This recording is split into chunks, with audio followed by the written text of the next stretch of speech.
আজকের এপিসোডে সুখবর, ষড়যন্ত্র আর প্রেমের মিষ্টি মুহূর্ত সব মিলিয়ে গল্প নিল এক নতুন বাঁক। সুখবরের সূচনা, বন্ধ হয়ে থাকা কারখানা আবার চালু হচ্ছে। বন্ধু আর কৃতিত্ব নিজের না নিয়ে রাহির হাতে তুলে দিল রাহুল। এতদিনের চেষ্টার পরও যা সম্ভব হয়নি তার রাহির আগমনে যেন অলৌকিকভাবে সম্ভব হলো, একদম মিরাকল। তিতলির হিংসা, কিন্তু সুখের মাঝেই ঝড় তো থাকবেই। তিতলির চোখে স্পষ্ট সেই হিংসার আগুন। চুপিসারে ঘরে ঢুকে রাহির সোনার চাবি পড়ে নেওয়া, তারপর নাটকীয়ভাবে বিছানায় শুয়ে পড়া, সব মিলিয়ে একেবারে সিনেম্যাটিক। উৎসবের আবহ, পয়লা বৈশাখের আমেজে বাড়ি জুড়ে উৎসবের রং।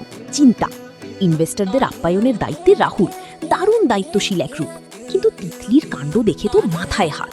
ওফ! পিসি ঠাম্মির টুইস্ট। সবচেয়ে মজার মোড়টা আসে পিসি ঠাম্মির সিদ্ধান্তে। তিতলির প্ল্যান পুরো উল্টে দিয়ে রাহুল আর রাহিকে অন্য ঘরে পাঠিয়ে দিলেন। কি দারুণ টুইস্ট! বাহ! মিষ্টি মুহূর্ত, ছোট্ট ঘরে ছোটবেলার গল্পে ভরা হাসি, বাহ!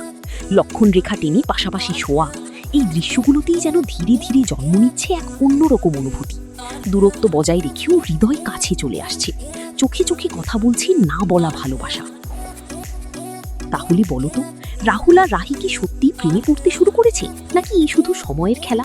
কমেন্টে লিখে জানাও। আজকের এপিসোড এক কথায় আবেগ, নাটক আর প্রেমের মিষ্টি টুইস্টে ভরা। ভালোবাসার বাকি নতুন মোড়। এবার দেখা যাক গল্প কোন দিকে এগোয়।